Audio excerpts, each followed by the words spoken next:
Okay, we're going to skip most of the game because, boring. It was a Berlin, and it's just equal.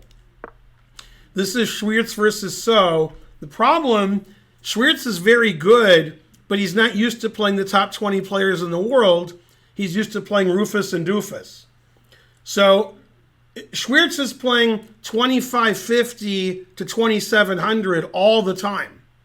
But 2750 to 2850, he's not playing them. Well, now he is. So positions where the engine says it's equal, he just gets outplayed and loses. The truth hurts. Yeah. Okay. So put it in H. Now black's better here, although it doesn't like H5.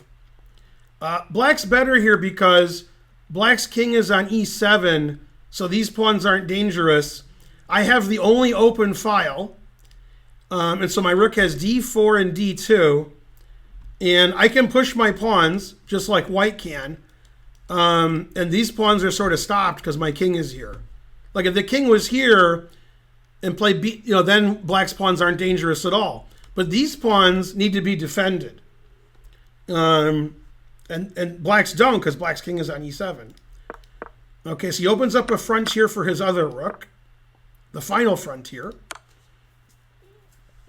And white tries to trade everything.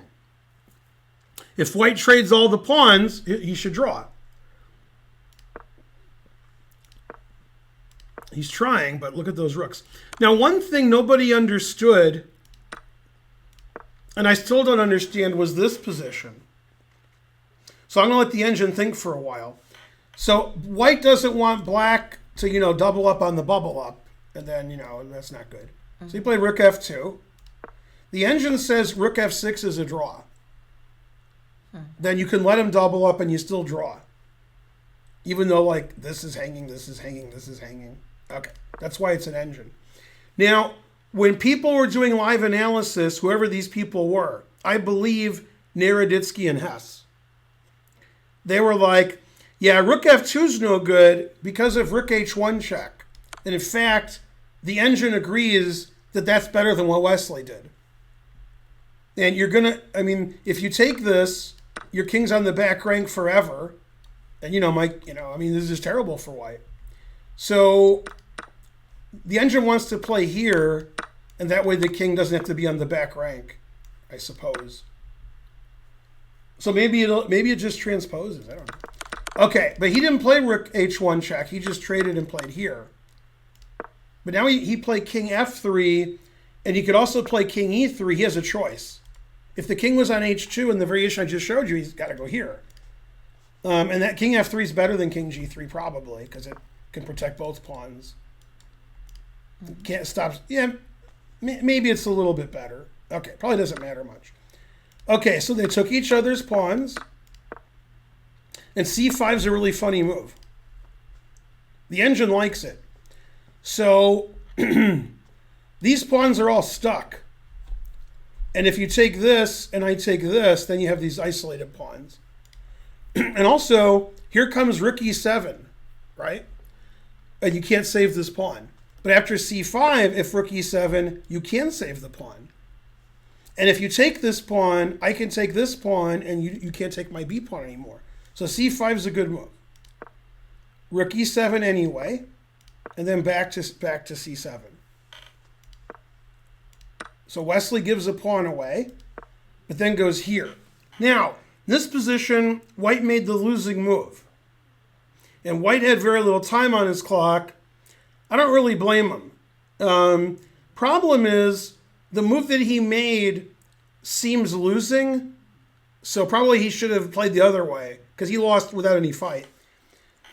Now, this move is actually a draw, and this is basically what I wanted to show you today was this position. This didn't happen. He didn't play rook takes C6. Now, when they were doing the post-game interview with Wesley, Wesley said, when I played rook C6, here's what I calculated. He said, I calculated king F4, which is a very bad move, by the way. C5, a4, a5. This is Wesley's analysis.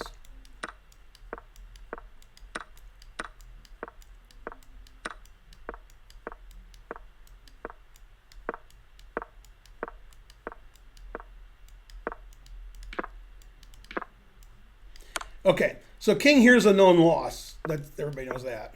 Okay. If you play king here, you're just staving it off for a second. It's going to be the same thing. So you can't go here. It's the same thing. You have to go here, and then Wesley found this mate. So that's why he thought the ending was winning when he played rook c6. Nice. Okay, but king f4 is actually a bad move. And after king f4, his analysis is correct. That black's winning because of what Wesley said. Yeah, but this should be a draw. And in the game, well, there was no game because he didn't do this. He has to play his king to the e file. King here, king d4 takes. The thing is, you're going to ignore this pawn.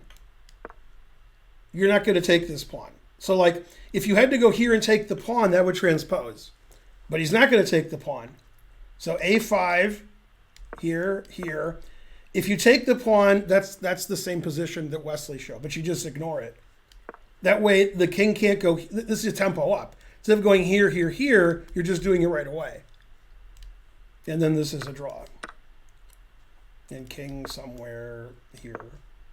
Yeah, and then they both queen. White queen's first, actually. So, yeah. So if it was an engine, rook takes rook, king e3, and it would be a draw. But he was in time trouble, didn't calculate. He couldn't calculate, so he just played here. Yeah, now he's in a lot of trouble. Because if he plays like king f3, king g5's coming. He's going to lose the pawn anyway. And this ending is winning.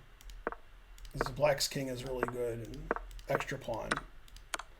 Yeah, and rook c4 is a nice touch because the rook's trapped.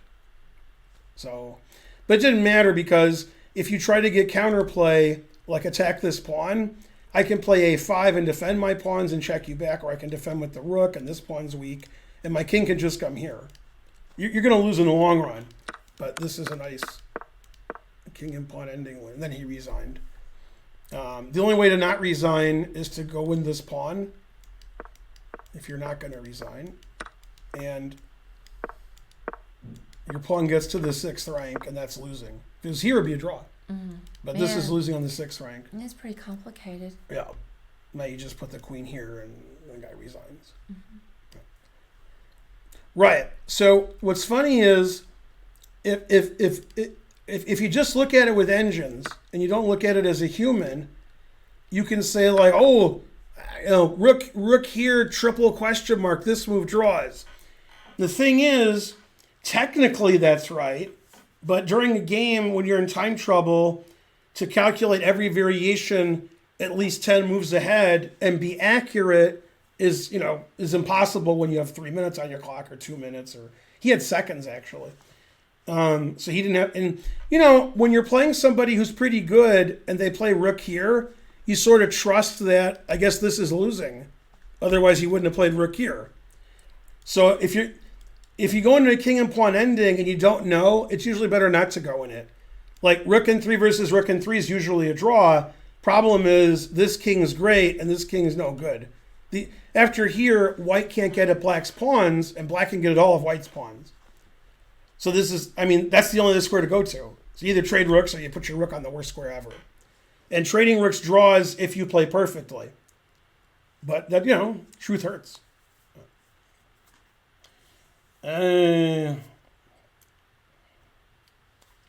Draw, I would never draw Wesley, so I would win. And then some. Yeah. There's no doubt. Maybe there's a little doubt. Yeah. No, Wesley thought it was winning because he only analyzed king f4, which is a mistake. But his analysis of king f4 was perfect. But king f4 itself isn't good.